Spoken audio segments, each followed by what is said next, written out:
Madam, Indonesia के सदर पाकिस्तान आए हुए थे, कोई खास बातचीत तो हुई कोई नहीं है। इंडिया जाते हैं, वो अरबों डॉलर के मुआहदे किए हैं, पाकिस्तान में तो सिर्फ एमओयू साइन हुए हैं। गवर्नमेंट को क्या करना चाहिए इस पे? हमारी गवर्नमेंट जो है वो क्या करना चाहिए उसको कि चीजें जो हैं वो भी हमारी फेवर में जाती। कैसे देखते हैं आप इसको? इतना ज्यादा बड़ा विजिट था, लेकिन कोई वो जो ऑलरेडी 4-5 अरब डॉलर की ट्रेड है, उसको बढ़ाने के लिए गवर्नमेंट क्या करेगी? कैसे हो सकता है? इंडिया तो उनको ब्रह्मोस बेच रहा है। हाँ देखिए सर, सबसे पहले तो ये एमओयूज जो है ये तो बहुत सी कंट्रीज के साथ हम साइन करते रहे हैं। जो भी आता है वो ये तो साइन करके चला ही जाता है, फिर आगे काम होता है या नहीं असल बात वो होती है। अगर आप अपनी कंट्री के हालात ऐसे रखेंगे कि आपको सारे जो नॉन इश्यूज हैं या जो चीजें ऐसी हैं जिनको कंट्रोल कर लेना चाहिए या आसानी से की जा सकती हैं, थोड़ा सा मतलब अपनी पॉलिसीज वगैरह को बदल कर, तो जब तक हम वो नहीं करेंगे और लोगों को ये नजर आएगा कि आप कभी इमरान खान से लड़ रहे हैं, कभी आप इमरान खान के खानदान से लड़ रहे हैं, कभी आपके यहाँ जो है वो टेररिज्म हो रही है या आपके ऊपर टेररिज्म के इल्जाम लग रहे हैं, वो तो एक अलग चीज है, लेकिन आपके अपने यहाँ भी जो है वो अटैक्स चल रहे हैं वहां पे अफगानिस्तान साइड से, और कई जगह पर गड़बड़ मची हुई है मुल्क के अंदर। सर ऐसे में पैसा कौन लगाएगा? क्या कोई भी इन्वेस्टर हो, चाहे कोई कंट्री हो या कोई इंडिविजुअल हो या कोई प्राइवेट कंपनीज हो, जितनी भारत में जाती हैं हम अक्सर ही सुनते हैं। यहाँ तक कि मैं और आप जिस यूट्यूब चैनल पे बात कर रहे हैं, यूट्यूब वालों का ऑफिस जो है वो भी भारत में है लेकिन पाकिस्तान में नहीं है, तो सर कौन आना पसंद करेगा? हमारे जो लोकल मार्केट है, जो हमारे लोकल बिजनेस कम्युनिटी है, वो भी किसी ना किसी तरीके से अपने आप को जो है वो कहीं किसी और कंट्री में ले जाने की कोशिश कर रहे हैं, अपने बिजनेस को खत्म कर रहे हैं और कह रहे हैं कि जी, कई लोग मेरे जानने वाले ऐसे हैं जिन्होंने ये कहा कि जी हम यहाँ पे काम नहीं कर सकते, हम बाहर जाने की कोशिश कर रहे हैं, अपना बिजनेस वहां ले जा रहे हैं। और इसी तरीके से बहुत सी कंपनीज ऐसी हैं जिनके कई बार नाम आते रहते हैं। तो अगर हम अपने यहाँ का माहौल ऐसा नहीं बनाएंगे कि जिससे किसी भी कंट्री को या किसी इन्वेस्टर को ये लगे कि हमें भारत से कंपेयर करने की जरूरत नहीं है, वो हमसे बहुत बड़ी कंट्री है के मुकाबले में, लेकिन फिर भी अगर किसी को ये लगता है कि हम भारत में 100 रुपए लगाएंगे और हमें जो 1000 रुपए मिल जाएंगे और पाकिस्तान में वो 10 रुपए लगाने को भी तैयार नहीं है, तो सर कहीं ना कहीं तो गड़बड़ हमारे अंदर है ना। अगर एक दो कंट्रीज होती या एक दो कंपनीज होती तो हम कह देते कि हाँ ठीक है, फलाना आ गया लेकिन ये नहीं आए तो कोई बात नहीं, लेकिन हमारे तो सर कोई नहीं आ रहा। सिर्फ बातें होती हैं। सऊदी अरब भी भेजना है, जब तो वो 30 अरब जो आए थे घूम घाम के चले गए और कहा गया जी इन्वेस्टर्स हैं, ये आए हैं देखने के लिए। इसी तरह से दूसरी कंट्रीज के भी लोग आते हैं, बताया जाता है गवर्नमेंट जो है वो ये बड़े ढोल पीटती है, जो एमओयू साइन हो गया वो वीडियो आनी शुरू हो जाती है कि साइन हो रहे हैं, हाथ मिलाया जा रहा है, ये वो। बात वो नहीं होती। बात तो तब होगी ना जब कोई यहाँ पर इन्वेस्ट करेगा, जब कोई यहाँ पर कोई काम करना पसंद करेगा। लोगों को पता है चाइना ने किया था, अब चाइना को रिटर्न में तो कुछ मिला नहीं, तो एक वो बैड एग्जाम्पल तो है ही लोगों को देखने के लिए कि 12-13 साल हो गए इनका सीपीसी कंप्लीट नहीं हुआ, उल्टा और झगड़े चलते रहते हैं। कभी चाइनीज वर्कर्स मारे जा रहे हैं तो कभी कुछ हो रहा है। चाइना भी अब दूसरी तरफ कहीं देखने की सुनाए की कोशिशें कर रहा है, किसी और तरफ निकल जाए। तो आप अपने यहाँ माहौल ऐसा बना नहीं रहे हैं, आपके यहाँ आपस में ही झगड़े चलते रहते हैं। वो पीएमएलएन वाले पीटीआई को कह रहे हैं तो पीपल्स पार्टी जो है वो पीएमएलएन को आंखें दिखा रही है, तो यही सब कुछ चल रहा है, तो कौन आएगा सर? कोई नहीं आएगा। मैडम, एनवायरनमेंट से क्या मुराद है आपका? क्या आपने कहना है एनवायरनमेंट बनाना चाहिए? क्या करे पाकिस्तान? मतलब इतनी बड़ी आबादी है, इतने बड़े लोग हैं, मुल्क में सिस्टम चल रहा है, SIFC मौजूद है। व्हाट शिल Pakistan do regarding this? Sir सबसे पहले तो जो अंदर के मामलात हैं, जिसमें के मतलब मेरे ख्याल से, maybe I am wrong, ठीक है, अंदर के जो मामलात हैं सब एक दूसरे से लड़े हुए हैं, सब एक दूसरे के खिलाफ स्टेटमेंट देते रहते हैं, सारी पॉलिटिकल पार्टीज एक दूसरे के खिलाफ बोलती रहती हैं, उसके बाद मिलिट्री स्टैब्लिशमेंट उठ उठ के उनके खिलाफ जो है वो प्रेस कॉन्फ्रेंसेस कर देते हैं।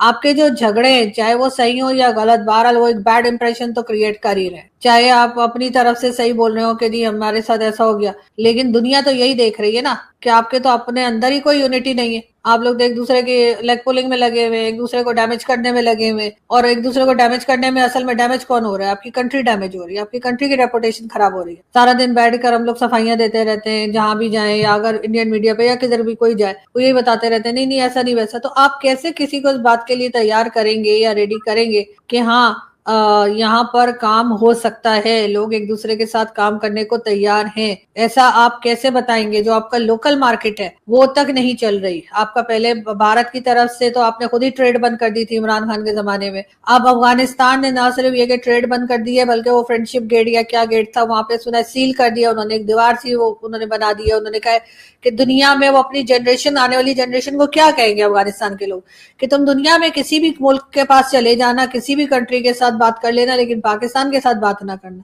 आपने अपनी वो हालत कर ली है भाई। थोड़ा सा फ्लेक्सिबल हो आप, किस बात पे अकड़े हुए हैं, किस चीज के लिए आप ऐसा कर रहे हैं। तालिबान अगर के लिए अगर अगर थोड़ी सी फ्लेक्सिबल अपने आप को करेंगे, थोड़ा सा लोगों के साथ आपकी बातचीत ठीक होगी तो चीजें अपने आप ठीक होंगी। आप तो हर जगह पर ये समझ रहे भाई हम बड़े तोपे क्यों गए, ट्रम्प हमारे साथ है। भाई ट्रम्प आपके साथ कितने दिन है और कब चला जाएगा, कोई गारंटी नहीं है। हो सकता है मैं और आप ये शो करके उठे तभी ट्रम्प जो है वो चला जाए। और वो पहले भी ट्रम्प कह चुका है कि ये तो वही लोग हैं जो $33 बिलियन खा के भाग गए थे। तो आप क्यों ऐसी चीजों के ऊपर रिलाय कर रहे हैं जिसपे आप पहले भी नुकसान उठा चुके हैं? अमेरिका किसी का दोस्त नहीं है, अमेरिका करे को इस्तेमाल करता है। मैं कहता हूँ अमेरिका भी इस्तेमाल करता है, सारे इस्तेमाल करते हैं। लेकिन मैडम आपने अफगानिस्तान की बात की, अफगानिस्तान भी ये बताएं कि पाकिस्तान की डिमांड आप कह रही हैं कि जी वो बाबू दोस्ती बंद कर दिया, ये कर, इतना कुछ पाकिस्तान ने किया है अफगानिस्तान के लिए। वो यहाँ पे रहे हैं, लाखों की तादाद में यहाँ पे रहे हैं, बिजनेस कर रहे हैं, सारा कुछ कर रहे हैं। डिमांड क्या है पाकिस्तान की अफगानिस्तान से? अगर आप एज एन इंडिपेंडेंट एनालिस्ट मैं आपको पूछूं कि पाकिस्तान की क्या डिमांड है, एक ही डिमांड है ना यार, ये दहशतगर्द जमातें हैं, इनके लोग जो वहां से आते हैं उनको हमारे हवाले करें, उनको अलाउ ना करें। वो क्या कहते हैं? वो कहते हैं जी कि हम ये नहीं करेंगे। तो मतलब क्या उसके रिटर्न में पाकिस्तान क्या करे? 4,000 बंदे भी मरवा लिए, सारा कुछ हो गया, क्या करे Pakistan? What shell Pakistan do more के अफगान तालिबान हमारे हाथ से ना जाएं? और हमारी क्या एफर्ट होनी चाहिए? बंदे भी मरवा लिए, वो कारोबार करना चाहते हैं, वो यहाँ पे स्मगलिंग का सबब बनते हैं, वो हमारे सिस्टम्स को बाईपास करते हैं, हमारे लोग भी उन साथ मिल जाते हैं। जैसा वहाँ का मुआशरा है वैसे ही यहाँ का मुआशरा है, कोई दो डिफरेंट सोसाइटीज तो नहीं है। मतलब जारी बात है, बॉर्डर भी बीच में डिफरेंट है, कम्युनिटीज तो एक ही हैं, फैमिलीज एक हैं, एथनिसिटी एक है, ग्रुप एक है, ट्राइब्स एक हैं। तो मतलब क्या करे पाकिस्तान? सर सबसे पहले तो पाकिस्तान अपनी जो स्टेटमेंट दिया करता है ना, चाहे वो मिलिट्री एस्टेब्लिशमेंट तो इतना नहीं देती है क्योंकि उनके पास तो ये पपेट रखे हुए उन्होंने डिफेंस मिनिस्टर और प्राइम मिनिस्टर के शक्ल में। तो ये सबसे पहले तो ये लोग अपनी स्टेटमेंट पे कंट्रोल करें। आप एक तरफ बात करना चाह रहे हैं, आप एक तरफ उनसे मदद लेना चाह रहे हैं कि जी यहाँ पे टेररिज्म हो रही है तो वो लोग रोकें टीटीपी को या कुछ भी, और दूसरी तरफ आप उनके खिलाफ ऐसी ऐसी स्टेटमेंट देते हैं कि जिससे कि आप हर अफगानिस्तान के सिटीजन को टेररिस्ट बता रहे हैं, हर अफगानिस्तान के सिटीजन को आप नमक हराम बता रहे हैं, आप उनको इंसल्ट कर रहे हैं। जिस लेवल पे भी आप इंसल्ट कर सकते हैं आप उस लेवल की इंसल्ट उनकी करते हैं। और उसके बाद अगर आप खुद सोच लीजिए, सोच छोड़ दीजिए अफगानिस्तान को, अगर कोई किसी को आपस में कोई किसी को कह दे कि ये तो नमक हराम है, किसी की आपने कभी ठीक है मदद की थी कर दी होगी, लेकिन अगर उसके बाद आप उठकर किसी को ये कहें कि जी ये तो नमक हराम है, इसने मेरे साथ ऐसा कर दिया या ये वैसा है, तो कौन आपसे बात करेगा? तो जाहिर है आप अपनी अपनी सर गोलियां चलाने से पहले या जंग बंदी से पहले जुबान बंदी, मैंने पहले भी कहा था, वो करनी मैडम एक पड़ेगी। बात बताएं, आप बहुत समझदार सहाफी हैं, मुझे एक बात बताएं, जब गोली चलती है, गोली इज अ लास्ट रिजॉर्ट। अब मैं मिसाल के तौर पे मैं आपसे बात कर रहा हूँ, हुकूमत पाकिस्तान क्या कहती है? हमने पिछले 4 सालों से तालिबान से एक ही बात की है, हमने मौलाना फजलुर रहमान को भेजा, हमने मौलाना तकी उस्मानी को भेजा, हमने सऊदी अरब से बात की, हमने यूएई, सऊदी अरेबिया, कतर, ये कतर तो अभी चला है ना, तुर्की है, इससे पहले यूएई ने बहुत रोल प्ले किया है। यूएई ने तालिबान को पैसे दिए कि टीटीपी के लोगों को और शहरों में शिफ्ट करें, और वो पैसे उन्होंने अभी बंद किए हैं, इन्होंने नहीं शिफ्ट किए। फिर मैडम आप आ जाएं कि आपने चाइना को इन्वॉल्व किया, चाइनीज फॉरेन मिनिस्टर को वहां पे लेके गए, सारे रास्ते पिछले 3-4 साल से स्टेप बाय स्टेप जो है ना, वो जिसे कहते हैं ना चेक मार्क करना, 1 2 3 4 किए जा रहे हैं, एंड देन आप ये कहती हैं कि जी बंदे आपके मरते जाएं और आप अपने चेक मार्क करते रहें कि हाँ जी हमने डिप्लोमेसी का भी सहारा लिया, हमारा DGISI भी गया, हमारे सियासतदान भी गए, हमारे वजीर आजम भी गए, बस सारे गए लोग वहां पे। स्टिल थिंक कि पाकिस्तान को भेजते रहना चाहिए, लोगों को डायलॉग करते रहना चाहिए, वहां से अगर बंदे मरते रहे और वो कोऑपरेट ना करें आपके साथ तो फिर भी डायलॉग ही करना चाहिए, या कि आप समझती हैं कि पाकिस्तान को कहीं ना कहीं तो ताकत का इस्तेमाल करना चाहिए ताकि उनको एहसास दिलवाया जा सके सके कि भाई आप ये कर रहे हैं, एंड देन मतलब हर गवर्नमेंट के पास चॉइसेस होती है ना, कितना को आप अपने वो गाल आगे करेंगे, कितनी को मार खाएंगे। अगर आप ये समझती हैं कि सारे ऑप्शन हमने एक्सरसाइज नहीं किए, and then other than that उनको डिमार्च किया, आईएसआई ने डिफरेंट उनको डॉसियर्स दिए, इंटरनेशनल कम्युनिटी ने एंगेज किया, everything happened, do you still believe कि पाकिस्तान को स्टिल बात ही करते रहना चाहिए after all what we have done, या कि पाकिस्तान ने सही ऑप्शन लिए? सर अगर यही कैरेक्टर्स को हम बदल दें और हम देखें कि हमने अगर यहाँ पर हम थोड़ा सा कहानी को इधर से उधर कर दें और हम ये देखें कि भारत ने हमें कब क्या क्या कहा इसी इश्यू के ऊपर, जो हम इस वक्त अफगानिस्तान की गवर्नमेंट को कह रहे हैं, उन्होंने भी डोजियर्स दिए, उन्होंने भी अपने यहाँ के प्राइम मिनिस्टर्स को यहाँ भेजा, चाहे वो वाजपेयी साहब हो चाहे वो मोदी जी हो, वो यहाँ पर आए, उन्होंने यहाँ से आईएसआई के लोगों को बुलाया, वहां पे दिखाया कि जी ये देखिए, उन्होंने कहा जी पुलवामा हुआ, पठानकोट हुआ, उड़ी हुआ, मुंबई अटैक हुआ, ये हुआ वो हुआ। उन्होंने भी कई बार कहा कि जी हालात को सही करना है, कब तक हमारे लोग ऐसे मरते रहेंगे, आप अपने यहाँ से रोकें, आप यहाँ पे कहें। सेम सर एग्जैक्टली यही, सिर्फ कंट्रीज के नाम जो है ना वो बदल दें आप। पाकिस्तान ने क्या किया? कुछ नहीं किया। पाकिस्तान ने कहा हमने तो ऐसा कुछ किया नहीं। अब यही कंट्री के नाम आप बदल के आप चले जाइए अफगानिस्तान और पाकिस्तान पे, तो सेम यही चीजें, यही डिमांड जो है वो पाकिस्तान अफगानिस्तान की हुकूमत से कर रहा है, और अफगानिस्तान की हुकूमत कह रही है भाई हमने कुछ नहीं किया, हमारा कोई लेना देना नहीं, ठीक है। हम यहाँ से कहते हैं वो नॉन स्टेट एक्टर है, हमने नहीं भेजे, तुम जानो, तुम्हारा काम जाने, तुम्हारी फौज वहां क्या कर रही है इतनी सारी, तुम क्यों नहीं रोकते?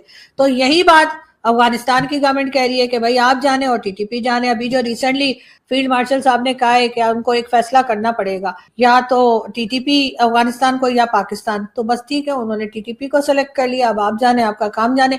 तो सर बात सारी ये है कि जो मेडिसिन आप भारत को दे रहे हैं, जब वही मेडिसिन अफगानिस्तान आपको देता है तो आपको बहुत बुरा लग जाता है। अगर आपने उधर अपनी वही चीज कर ली होती तो यहाँ पे डिमांड करने के काबिल होते। जरा सा भी इन दोनों सिचुएशन में फर्क नहीं है, वही डिमांड आपसे भारत करता है तो आप एकदम ही ऐसे हो जाते हैं, अरे ऐसे कैसे, हमारे यहाँ के लोग वाह वाह, हमारे तो लोग ऐसे कर ही नहीं सकते। लेकिन अफगानिस्तान पे आप जोर दिए चले जा रहे हैं कि अफगानिस्तान आपकी बात मान जाए और वहां पर जो लोग हैं उनके ऊपर कार्रवाई करे। तो सर आप एग्जाम्पल सेट कर देना, आप यहाँ पे जो लोग मौजूद हैं जिनसे के भारत को प्रॉब्लम है, आप उनके ऊपर कार्रवाई करके अफगानिस्तान को दिखाएंगे भाई ऐसे करते हैं, तुम तो हमारे भाई हो, तुम हमसे छोटी कंट्री हो, देखो हमने ये किया और भारत को अब हमसे कोई प्रॉब्लम नहीं, यही तुम करो और हो जाएगा। आप जो कह रहे हैं कि नहीं जी वो उनको कंट्री के दूसरी तरफ भेज देंगे तो ये कर देंगे, वो पता नहीं कौन सी कहानियां चल रही है यहाँ पे। लेकिन बात सारी फिर वही आ जाती है कि यहाँ पे सिर्फ नाम बदले हैं कंट्रीज के, हो वही रहा है जो आप भारत के साथ कर रहे हैं, वही अब अफगानिस्तान आपके साथ कर रहा है। मुझे नहीं पता आप कितना बिलीव करते हैं, लेकिन इधर वो कर्मा वाला वर्ड भी आ जाता है कि कर्मा यानी जैसी करनी वैसी भरनी, ये मुसलमान भी कहते हैं, लेकिन कर्मा जो है वो यहाँ पर आपको फेस करना पड़ रहा है कि जो आपने हिंदुस्तान के साथ किया इस वक्त वही अफगानिस्तान से आपके साथ हो रहा है और आपको बचने के लिए रास्ता नहीं मिल रहा। तो भाई अपनी पॉलिसीज को देख लीजिए, अपने आप को देख लीजिए कहाँ पे गलत हो रहा है। बाकी अफगानिस्तान की गवर्नमेंट से तो आपको बात करनी ही पड़ेगी। यहाँ से आप बजाय इसके कि केपीके के जो वो है चीफ मिनिस्टर है, उनको बजाय आप परेशान करने के, उनको मारने पीटने के, धमकियां लगाने के, ऐसे लोगों को या ऐसे लोग जो बात कर सकते हैं उनके अलावा उनको आप अफगानिस्तान भेजिए, वहां पे भी इंसानी बसते हैं, उनके साथ बातचीत कीजिए, उनको बताइए कैसे नहीं। यहाँ से तो आप हर चीज बंद कर देते हैं, अगर हिंदुस्तान या कोई और यहाँ से उनको कोई मदद के लिए सामान भी भेज रहा है तो उसके पीछे भी आप आ जाते हैं कि नहीं जी ये तो हम जाने नहीं देंगे, ये रूट तो ये ले ही नहीं सकते। उसके बाद आप उनके लोगों को कुछ भी बोल रहे हैं और साथ ही आप कह रहे हैं नहीं जी वो जो है आप कंट्रोल करें। तो भाई आप भी यहाँ पे जो भारत कह रहे हैं आप भी कंट्रोल करें, दोनों करें भाई, ये क्या बात हुई? उनके टाइम में ना और उधर मतलब मीठा मीठा हप हप और कड़वा कड़वा थू थू। इंडोनेशिया के पीएम इंडिया जाकर करीब $40 बिलियन के मेगा बिजनेस डील साइन कराए। Technology, defence, energy, maritime, AI, digital economy, हर सेक्टर में बड़े समझौते हुए। लेकिन पाकिस्तान में चीमा साहब का दर्द यह है कि हमारे साथ तो कुछ भी नहीं हुआ, वो आए भी नहीं, चले भी गए। चीमा का लेटेस्ट रैंट कुछ ऐसा था, देखिए जी, इंडोनेशिया इंडिया से इतना बड़ा बिजनेस कर रहा है लेकिन पाकिस्तान से तो कोई बात भी नहीं करता, हम तो उनके लिए एग्जिस्ट ही नहीं करते।